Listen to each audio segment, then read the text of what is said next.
it is, the massive Kingdom Death 1.5 monster.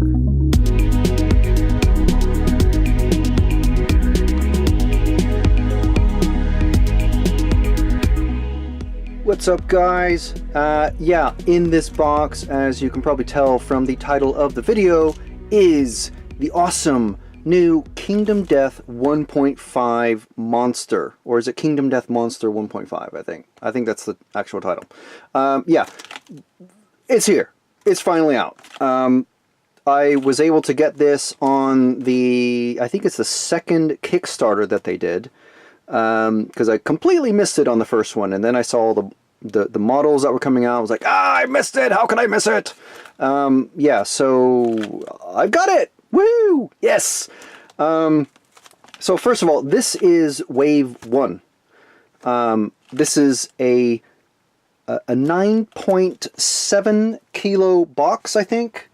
Yeah, 9.7 kilos. That's over 20 pounds of game here. And you can see, I'll just move it slightly.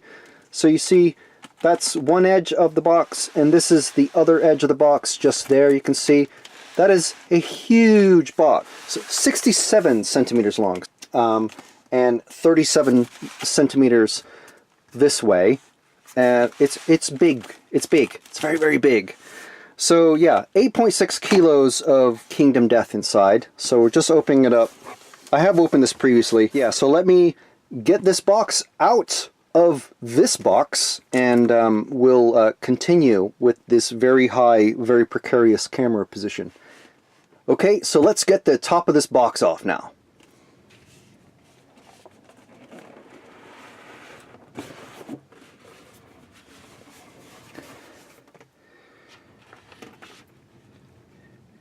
Okay, so once inside, we are greeted with a fairly not intimidating at all cover of, I think this is maybe like a pizza box type of thing. Yeah, miniature assembly, build.kingdomdeath.com. So they're telling you right away, there's your guide of assembling all the models. So looks like these are all the sprues of the models you can see in there. So we'll get to those in just a moment. But we've got... So this is the settlement track where you progress the survivors that come back from a hunt at the end of each Lantern Year phase, basically. And you just move the survivors onto each of these blocks and do the steps involved with that block. And this will be like all sorts of various life events for the settlement and their survivors. And the innovation deck area, that is where you're building new things to enhance the settlement and the weapons and armor for all the survivors that go out on the hunts. And this is the hunt deck, where you place all of the hunt cards and the monster cards for whatever you're going after in a certain order so that you can progress through the hunt properly. And we've got, this is all shrink wrapped here. These are game tokens and various things. So we've got different colored lanterns, and each turn again is called a Lantern Year. So that's what the lantern is, kind of a big symbol, because you're, I guess, a lantern in the darkness, I suppose. Priority target token. So here's your steps of the game again, repeated from that big board. This looks like your things like food, damage tokens, toughness debuffs, insanity markers. This all looks very scary. So let's just cut this open and see what is inside here. So again, these are all game markers and tokens. So again, I'm not going to keep this in pristine condition, as you can tell, because I'm opening it. There's no point trying to do that with a board game. But yeah, there's single-sided tokens, so various game things. And these are effect tokens, so -1 movement, strength, accuracy, speed, luck, evasion, toughness, damage, insanity. It seems to be what those are. And then these are repeats of these over here. So it looks like there's plenty of space for, I suppose you'll have multiples of these on your character sometimes. And these are worrying. Spooky faces. Monster controller. So these look like grass and obstacle type of things, or maybe objectives to try and get. I don't know. Okay, so we'll just set those back there. And now we've got something else big here. I think this is the actual main game board. And there's loads of stuff underneath. Look at all that stuff there. Okay, yeah. I think this is the main play board, so I actually don't have space to open this out. This is huge, huge, huge. So, but I'm going to give it a go. Okay, so this looks like there's spaces for the different cards to go. These numbered along one side, and I presume, yeah, so we have like a sort of a Cartesian kind of mapping system here. We have numbers going this way and numbers going that way, or letters going this way, so that's better. And this, I think, this is going to be the battle board where you actually meet all the big monsters. So you can see there's very spooky faces here, very funky. And then, yeah, so from what I've seen of the gameplay setup videos and stuff like that, I think like the main the monster that you encounter every year goes there, and then you surround it or do whatever you need to do to try and kill it. So that's a big, big board. That's a very big board. Okay, so now we've got lots of survivor sheets, so it kind of pre-warns you that you're going to die a lot. I think that's one of the main themes. Okay. Survivor's Act. These are look like dashboards in Zombicide terms for each player character. So you have different things that you do, if you can see that. Yeah, yeah, different things that you can do there. Okay. Settlement names. Wow. So every game that you play, you actually fill one of these out. So there's lots of sheets of those. And of course, you're probably allowed to photocopy them, I'd imagine. And I think this is going to be the big rule book, an all-black rule book, printed in black with black edges. That is super cool. And what is really nice, look, there's space here for all of the tokens and the cards and all the stuff. And it looks like there's plenty of space here for all the monster expansions, because all the monster expansions come with cards. So that's part of, to me, that's kind of what makes it a little bit daunting with the expansions. So let's see, we've got different dice here. We've got various types of battle dice. This is a special die, of course, and another special die. So, yeah. I'm not sure what's going on with these cards. Watcher. So that's one of the monsters. First day settlement event. The first event of any new campaign. Oh, okay. So these are your various settlement events, as it says right there. So this is the first one you draw, and then I suppose all the rest of them are random. So very interesting. And see, you can see here, that's one of a group of survivors dragging back some corpse of some thing or other.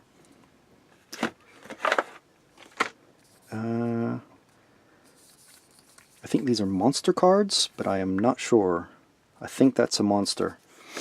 Of course, regular players, if you're watching this, first of all, thank you, but you don't need to. But you'll be going, I know exactly what it is, but sorry. Rare gear. These are gear, just normal gear, I suppose.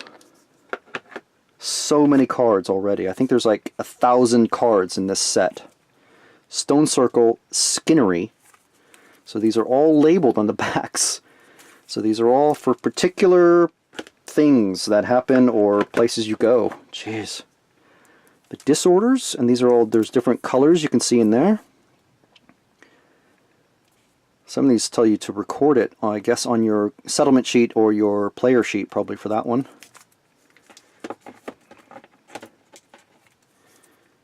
Gilded Spolder.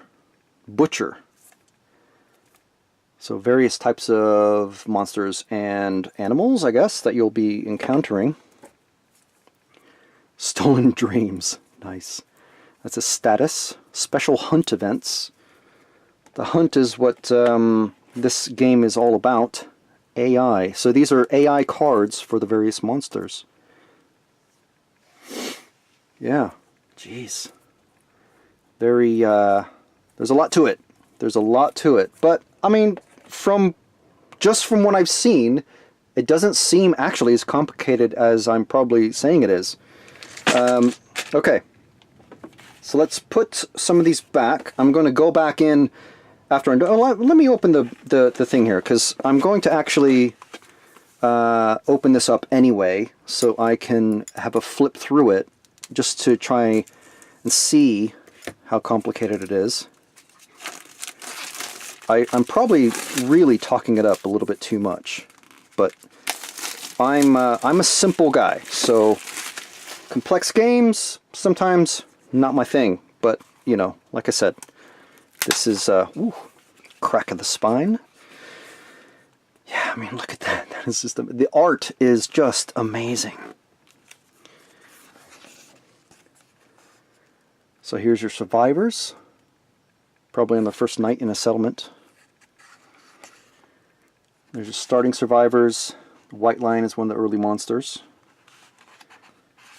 Yeah, so pretty, you know, this just lays it out. Just this introduction, cooperative, 1 to 4 players. That's a shame. But 5 to 6 player variant later in the book, so that's good.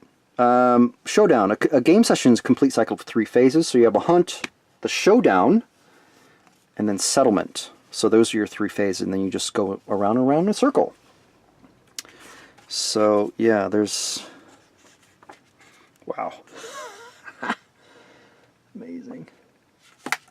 So very cool. Obviously the art's very awesome. The different monsters, these are story events, and this explains the different story events. So basically, just surviving to year 30, which is the end of the game, like you win at that point. There's a lot to it, it would seem. And of course, a lot of it's very manga inspired, or anime. So there's actually an anime or a manga in the back. So here's your various...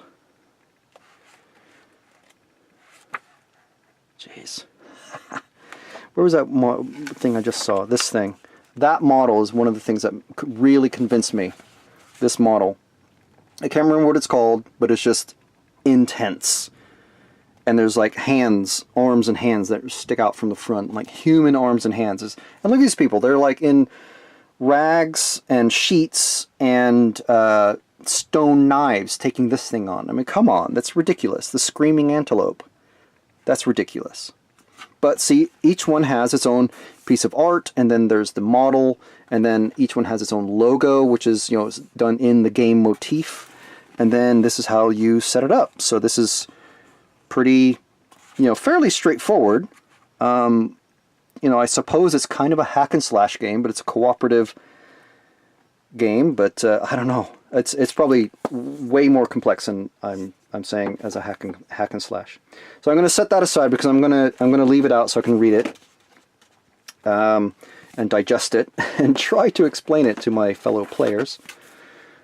Okay, so I'm going to try and put these back in some sort of correct order.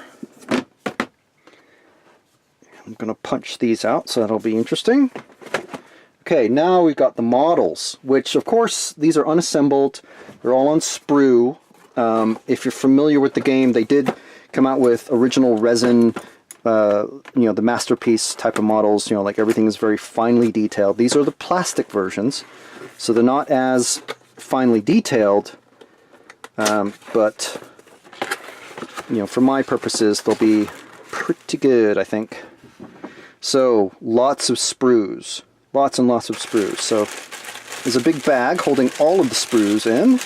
and then little bags inside. So there's the bases, different bases. I love Poots. What's that about? I think Poots is the nickname of the guy. That's his online handle. That's crazy. And these are the bases for the survivors, because everything's on a face for some reason. All the floors are faces.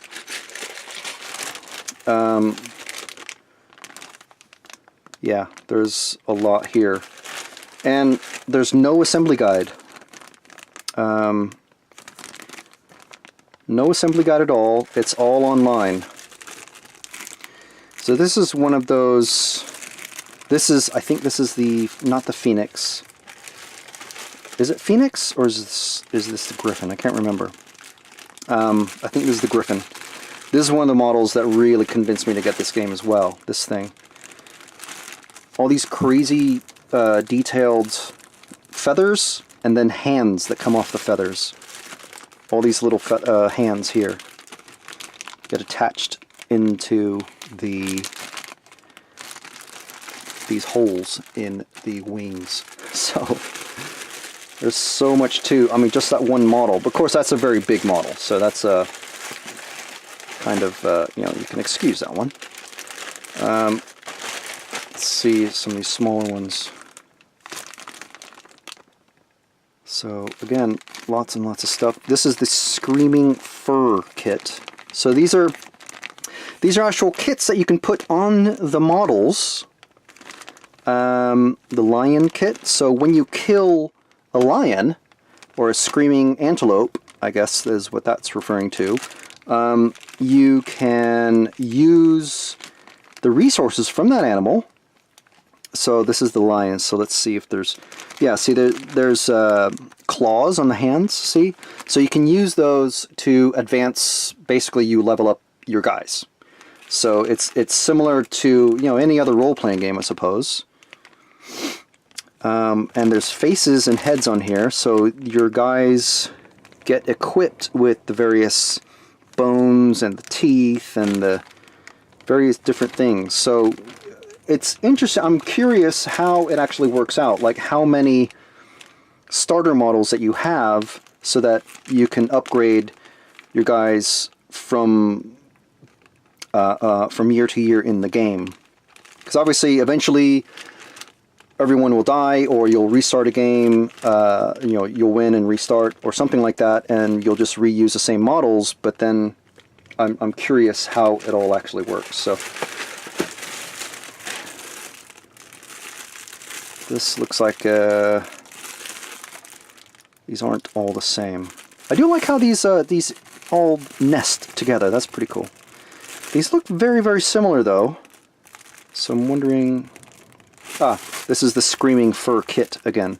Phoenix kit, Lion kit, and then this must be the base one. Yeah, with the stone weapons.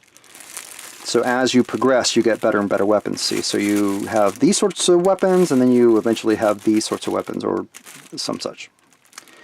But oh, it is a complete model. It looks like. So you have bodies, 4 bodies. 2 legs there and 2 legs there. Oh no, there's... Sorry, excuse me. There's... Okay, 1 pair of legs.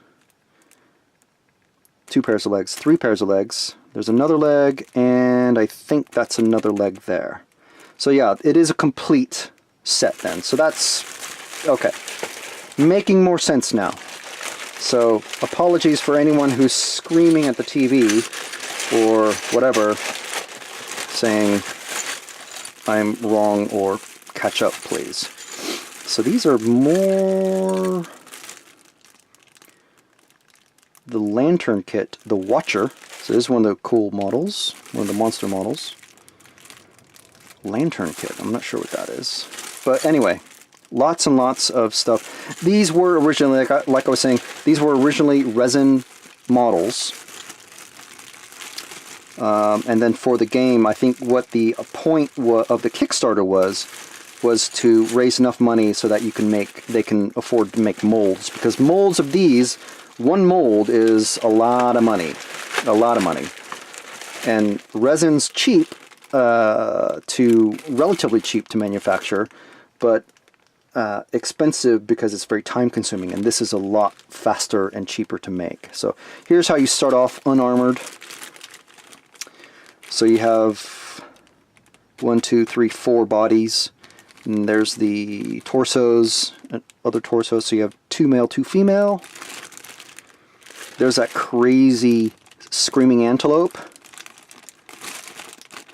And there's the lion. Prologue. That's interesting. Okay, well, hopefully, I think that's about it then. Now, as I get the other updates, basically this is a brand new game set, so I'm sure there are other unboxings and stuff like that out there, and people who know what they're actually unboxing, which is fine. Plenty of space for knowledge. But the other models that'll be coming, I think there's a few brand new ones, and if I get them early enough or whatever, I'll do the unboxings if there's enough uptake on this video. So I'd be happy to do the unboxings because I'm getting a lot of the models. Yeah, that is. Let me just put that back there. But what I'm getting at is many of the models are already in production, so they've already been out there. You can just do a Google search, like Google image search for Kingdom Death monsters, and you'll see just how amazing the other boss monsters are as you collect them. Now I got them through the backer kit of the Kickstarter to sort of add on to my order, just because it was going to be a lot cheaper to do it that way overall. This set is, if you buy it right now at retail from the website, it's free shipping, but that's because it's $400. Now from the Kickstarter, this was $300, and it also included what was called a gambler's chest. So I think that was, the idea of that was there was a random die roll that would happen every few days, every time a dollar amount was hit, and whoever pledged for the gambler's chest whatever result was added, they got a new thing, and it was a new design of a model, or redesign of a model, or a new expansion card set, or something like that. There's all sorts of things that are included in that gambler's chest. So if you just search for Kingdom Death Monster Kickstarter, just search for that, and you can see it's a very complex Kickstarter. And to be honest, now looking through this and looking through the game, the game itself doesn't seem as complex as I originally thought it was. Of course, it doesn't mean it's going to be very easy. I believe it's meant to be a very, very difficult game. But once you start adding all the optional monsters, all the big monsters and stuff like that, that's when it gets really, really, really hard.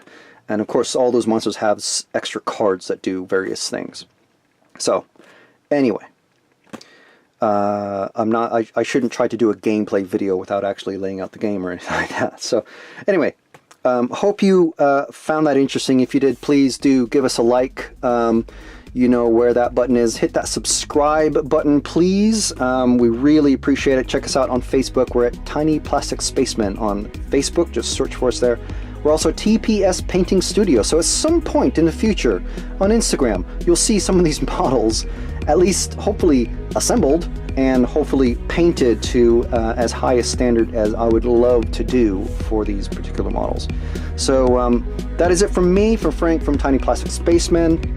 Thank you very much for watching all the way to the end. Really appreciate it. And that's it. We'll see you in the next video, as my customary sign-off is.